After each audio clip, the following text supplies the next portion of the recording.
Jangan saya dibully-bully. Oh. Kali ini saya nggak akan terima. Oh. Tidak heran kalau Mas Hasto itu bulan Februari sudah nitip ke saya anaknya. Oh. Mas, kalau ada apa-apa sama saya titip Lasri. Asri. Ngobrol, kalau disebut mengintervensi ya harus diakui PDIP hari ini bukan siapa-siapa. Megawati bukan presiden, bukan pejabat yang saya kira banyak orang yang juga tidak mau berkawan dengan PDIP belakangan ini. Sikap dari PD Perjuangan adalah menghormati keputusan dari KPK. Kita dengar. Saya mau ngomong sama Hasto sekali lagi. Gue mau bilang sebelum yang salah dulu. Saya pikir KPK dengan segala macam teknik yang mereka gunakan gagal ya untuk menangkap Harun Masiku, sehingga mereka mengubah strategi ya, dengan kemudian berharap dengan penetapan tersangkanya Pak Hasto ini itu Harun Masiku akan keluar dari persembunyiannya. Karena apa? Karena karena diharapkan Harun Masiku kemudian sadar bahwa sudah tidak ada lagi kepentingan terhadap Harun Masiku di situ. Di media sosial, akibat partai PDIP menyerang Pak Jokowi terus-menerus, Pak Jokowi cukup ngasih kode dor sambil dengerin lagu remix Lampung. Sekjen Partai PDIP Hasto Kristanto langsung ditetapkan tersangka oleh KPK. Iya. Ternyata Novel Baswedan udah sempat speak up dan ngomong kalau misalnya Hasto dan Harun Masiku itu sempat pengen di OTT KPK, tapi sayangnya dihalang-halangi. Hasto seperti Bung Karno, masuk penjara adalah bagian dari pengorbanan cita-cita. Oh, Pak Hasto samakan dirinya. Ada pemandangan kontras yang begitu mencolok dalam panggung politik kita belakangan ini. Di satu sisi, PDIP tengah diselimuti kebingungan, sibuk mencari-cari kambing hitam atas dinamika internalnya. Sementara di sisi lain, Jokowi yang selama ini dianggap biang kerok oleh sebagian elit PDIP justru terlihat asik menikmati hidup, bahkan berjoget ria di berbagai kesempatan. Dan ya baik, ya, assalamualaikum warahmatullahi wabarakatuh guys. Dan ya masih tentang Hasto ya kan. Ya Bu Mega juga di sini mengatakan kalau jangan dibully-bully gitu ya kan. Aduh lucu lah partai ini ya kan guys. Dan ya kata Deddy Sitorus ya kan guys, ya sudah lama, sudah semenjak sebelum dijadikan tersangka, Hasto ini sudah menitipkan anaknya ke Deddy Sitorus katanya. Waduh, di sini netizen mengatakan emang Pak Hasto nggak punya kerabat dekat sampai nitip anaknya ke Deddy Sitorus ya kan. Aduh iya juga ya kan. Dan pokoknya seru lah video ini guys ya. Kita simak video ini sampai selesai sambil kita berkomentar. Ini dia videonya. Kalian, jangan saya dibully-bully. Oh. Kali ini saya nggak akan terima. Oh, dengar. Makanya saya suruh catat. Kamu catat dong jadi orang. Jadi alat politik. Jadi tidak heran kalau Mas Hasto itu bulan Februari sudah nitip ke saya anaknya. Oh. Mas, kalau ada apa-apa sama saya titip Lasri. Asri. Saya tidak tahu kapan saya mau diambil. Oh. Oke, clear. Ya kita saling nitip, saya bilang kita kan nggak tahu nih siapa yang mau diambil. Karena teman-teman semua sudah diancam, kalau ngomong awas, kalau ngomong awas. Oh. Harun Masiku memberikan uang 600 juta rupiah kepada Wahyu Setiawan di KPU. Kalau memang nggak ada masalah, harusnya nggak usah bayar 600 juta rupiah dong. Ya itu Anda tanya Harun Masiku. Ya, karena tidak ada urusannya partai, apalagi sekjen di situ. Apa urusannya? Ya, ini kepentingan orang per orang dan ada comblangnya. Kita kan nggak tahu karena Harun Masikunya kabur. Harun Masikunya nggak pernah bisa ditanya. Saya tanya Anda, ya masa iya juga partai nyuruh orang nyuap? Anda itu kan insinuasinya kayak begitu. Pernyataan Megawati itu harus diletakkan dalam konteks jangan menggunakan hukum sebagai alat untuk menggebuk seseorang. Katakan bahwa ada persoalan hukum, ya itu di atas segala-galanya, harus dilepaskan dari konteks politik. Nah yang kedua, ya nggak masalah, paling ingin bertanya apa yang kemudian membuat Pak Hasto jadi tersangka, siapa kemudian penyidiknya. Ngobrol, kalau disebut mengintervensi ya harus diakui PDIP hari ini bukan siapa-siapa. Megawati bukan presiden, bukan pejabat yang saya kira banyak orang yang juga tidak mau berkawan dengan PDIP belakangan ini setelah kalah dengan Pilpres ya. Bisa dicek, di pilkada juga dikeroyok. Nah yang ketiga, kan publik tahulah negara kita ini kan semacam akuarium, semacam rumah kaca. Jadi semua peristiwa politik di lapangan elit, semua peristiwa hukum yang ada di semua lini, itu kan terpotret dengan gampang. Kayak Bang Johan kemana-mana ngomong apa persoalan yang sebenarnya terjadi. Sepertinya Mas Yudi juga tahu persis bahwa ini persoalan hukum ada kaitannya dengan politik. Ini ada peristiwa hukum terkait dengan pepecatannya.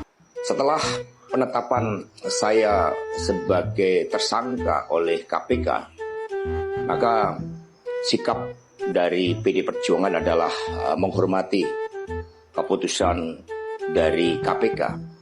Kita dengar. Saya mau ngomong sama Hasto sekali lagi. Gua mau bilang sama lu, yang salah dulu. Tuh yang kan tahu kan? Waduh. Kayak sama juga kakek lu gitu loh. Ya, lu yang punya salah. Lu yang gede-gedekan si ibu jadi begitu. Supaya lu tuh bisa kuasa. Enggak betul. Jadi maka itu sebenarnya salah lu juga. Jangan lu bilang ibunya yang salah. Lu yang tukang gosok-gosok. Iya. Gosok-gosok. Kan siapa lagi udah? Yang tiap hari sama ibu sama siapa? Kan si Hasto. Dia sekjen. Apa aja didengar oleh ibu. Disuruh Hasto. Kan begitu. Kemudian ketika Pak Hasto kemudian menjadi tersangka gitu ya, saya pikir sebenarnya ini adalah sebuah sinyal dari KPK Harun ya Masiku, bahwa kepada Harun Masiku ya, karena saya pikir KPK dengan segala macam teknik yang mereka gunakan gagal ya untuk menangkap Harun Masiku, sehingga mereka mengubah strategi ya dengan kemudian berharap dengan penetapan tersangkanya Pak Hasto ini itu Harun Masiku akan keluar dari persembunyiannya. Karena apa? Karena karena diharapkan Harun Masiku kemudian sadar bahwa sudah tidak ada lagi kepentingan terhadap Harun Masiku di situ gitu ya, bahwa ini Pak Hasto pun sudah tersangka, ngapain lagi dia sembunyi seperti itu. Jadi kita berharap dalam waktu dekat ya Harun Masiku bisa ditangkap oleh penyidik ataupun dia menyerahkan diri. Ya, kita lihat aja nanti ya guys, apakah Harun Masiku akan keluar setelah Viral di media ditangkap. sosial, akibat partai PDIP menyerang Pak Jokowi terus-menerus. Pak Jokowi cukup ngasih kode dor sambil dengerin lagu remix Lampung.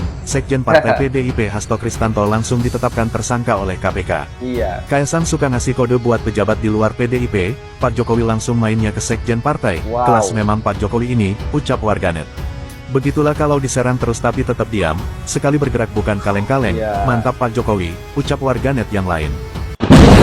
Saya mau izin live report buat kabar siang. Iya. Ini Nggak boleh. tapi ambil VT aja boleh nggak Pak? Nggak boleh Mbak. Iya saya izin video untuk kantor sekalian. Tidak boleh. Nggak, nanti saya mau izin live report buat kabar siang.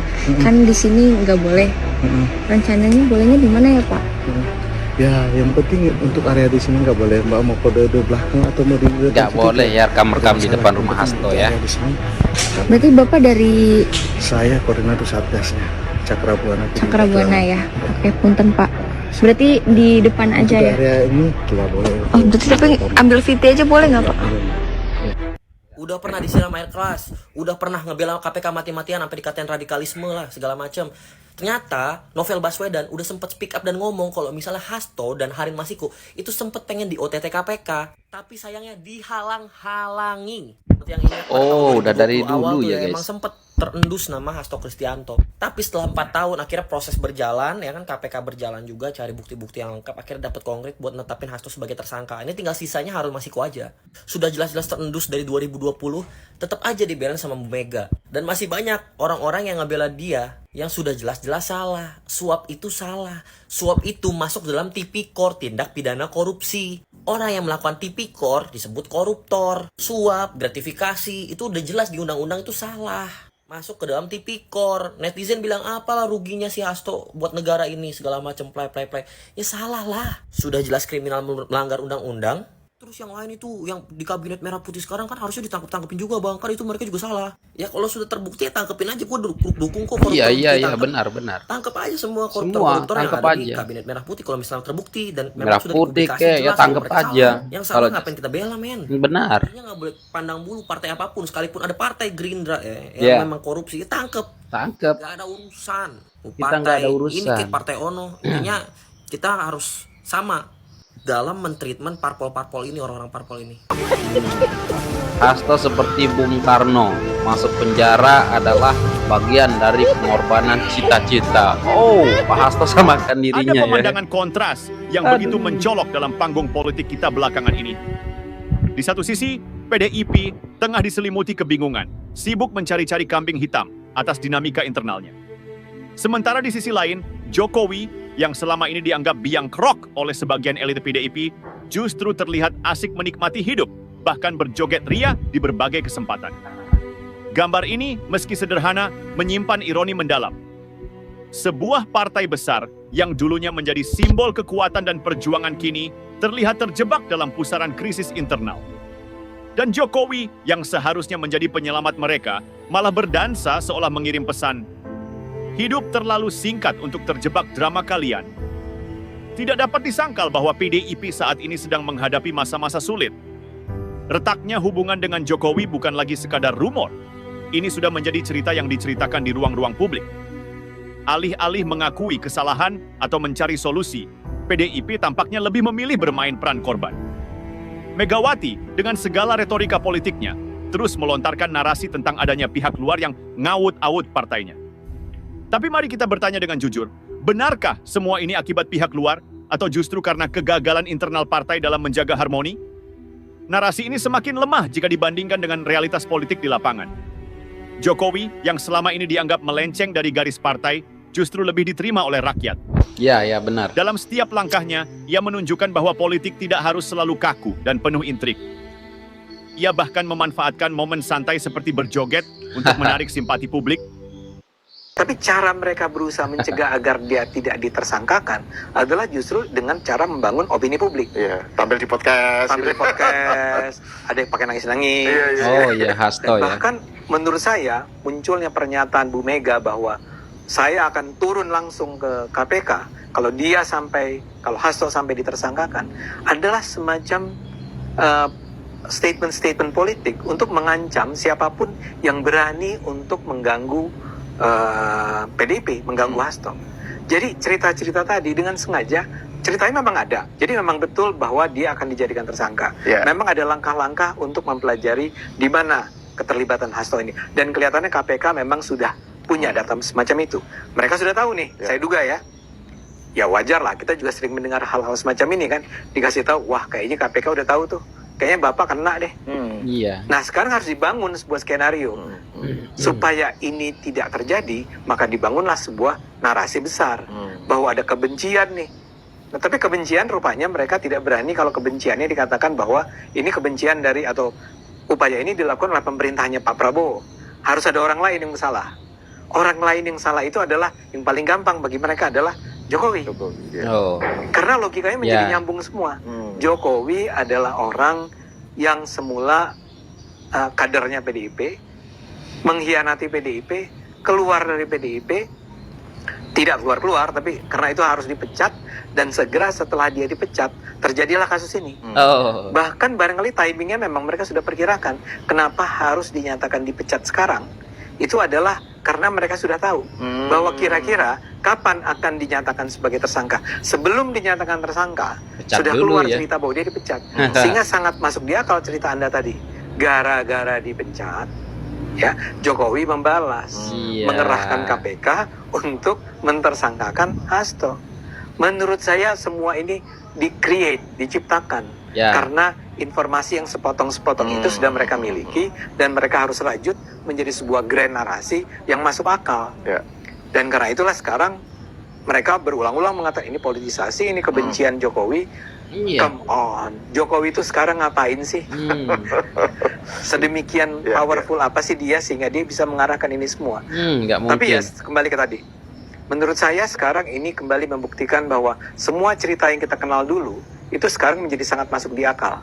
Ya, bahwa ini dimulai 4 tahun yang lalu ketika PDIP meminta agar Harun Masiku, itulah yang menjadi seorang anggota Harun Masiku ya, untuk menjadi seorang anggota DPR, dan untuk itu mereka keluar duit sampai mungkin 800 atau mungkin lebih dari 1 miliar. Harunnya.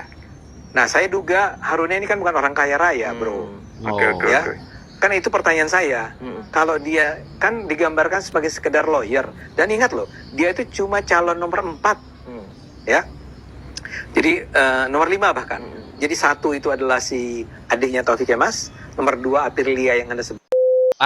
Iya juga ya kan guys ya. Harun Masiku, Hasto ditetapkan jadi tersangka oleh KPK yang baru, ketua KPK yang baru, yang disalahkan Pak Jokowi ya kan. Jadi memang tidak masuk akal, kenapa kok Pak Jokowi saja yang selalu disalahkan? Ya karena Pak Jokowi kan sudah purna tugas, sudah nggak jadi presiden lagi. Ya udah nggak ada kuasa lagi untuk mengatur segalanya ya kan. Jadi ini aneh lah ya kalau elit-elit PDIP ini menuduh Pak Jokowi dalang dari tersangkanya Hasto. Ya, itu menurut aku memang ngawur ya kan guys. Udah jelas-jelas ya kan, udah dari dulu Hasto ini sebenarnya dibidik ya tapi dihalang-halangi ya kan. Tapi ya kita tahu sendiri lah ya kan. Dulu mungkin ya nggak ada peran Pak Jokowi juga, tapi kan tahu sendiri lah ya kan yang mengusung Pak Jokowi partai apa. Nah, jadi di belakang Pak Jokowi itu ada partai PDIP yang juga kuat ya kan guys. Oke lah guys, apapun lah ya tanggapan kalian. Jadi kalau menurut aku siapapun lah ya kan. Siapapun lah di Indonesia ini yang koruptor ya pasti disapu lah. Ya kita setuju mereka semua disikat. Mau dari kader PDIP kayak mau dari kader PAN kayak dari Demokrat, dari Gerindra kayak pokoknya semuanya ya kan. Kita ayo dorong pemerintah untuk sapu semua, sapu bersih para koruptor tanpa pandang bulu ya. Kalau aku siapa-siapa ya kalau sudah terbukti sikat semua Pak Prabowo, jangan kasih ampun.